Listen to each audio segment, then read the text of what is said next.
Europe 1, il est 5h31. Ils vont continuer de discuter aujourd'hui après avoir été reçus un par un hier, les syndicats de retour à Matignon pour une réunion de groupe. Avec de possibles ouvertures sur l'âge pivot ou la pénibilité, l'Élysée a plaidé hier pour une amélioration de la réforme. On est loin d'un accord, a prévenu dans la soirée le patron de la CFDT, Laurent Berger. Et alors donc que tout n'est pas encore arbitré, le gouvernement doit malgré tout ce matin dévoiler un simulateur du nouveau système de retraite. Qu'allez-vous y trouver? Quelles réponses seront apportées? Le détail avec Emmanuel Dutheil pour Europe 1. Ce simulateur va proposer une cinquantaine de cas types au démarrage. À chaque fois, on a un prénom, une fonction, agriculteur, enseignant, assistante maternelle.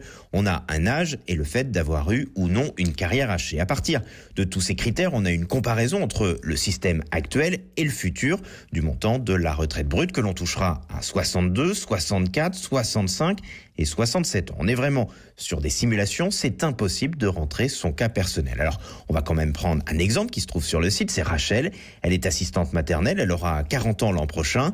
Toute sa vie, elle a travaillé en temps partiel à 80% du SMIC. Et si elle part à 62 ans, elle pourrait avoir avec le système actuel 732 € de retraite mensuelle brute et seulement 713 avec le futur système. Mais si elle décide de partir à 65 ans, son gain avec la nouvelle réforme serait très net. Elle aurait alors 1398 € contre 940 avec l'ancien système. C'est un cas parmi d'autres. On trouve des cas aussi où l'on a des perdants.